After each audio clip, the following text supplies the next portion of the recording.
নমস্কার। পুনরায় আপনাদের সামনে পণ্ডিতাচার্য মিঠুন শাস্ত্রী বাগরি তারা হইয়া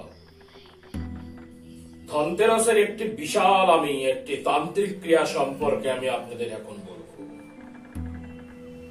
ধনতেরাসের দিন আপনারা করবেন কি? ধনতেরাসের দিন যেই গাছে বাদুর, আপনারা দেখেছেন বাদুর, যেই গাছে বাদুর থাকে সেই গাছের তলায় আপনারা ধনতেরাসের দিন একটি প্রদীপ জ্বালায় দিবেন। তাতে দেখুন আপনাদের ৭৬ দিনের মাথায় কোনো ধন প্রাপ্তি হচ্ছে কি হচ্ছে না। শুধু ধনতেরাসের দিন আপনারা লক্ষ্য রাখুন কোন গাছে বাদুর থাকে। যেই স্থানে বাদুর থাকে যেই গাছে, সেই গাছের তলায় একটি সরষের তেলের প্রদীপ জ্বালিয়ে দেবেন।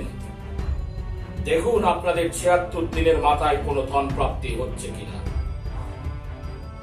যারা যারা দীপাবলিকে কেন্দ্র করে প্যাক নিয়ে রেখেছে তারা জানে কিরকম ভাবে টোটকা এবং কিরকম তন্ত্র প্রয়োগ ক্রিয়া সম্পর্কে আমি প্যাকের মধ্যে উল্লেখ করেছি, যা করার ফলে তারা নিজেরাই বুঝতে পারছে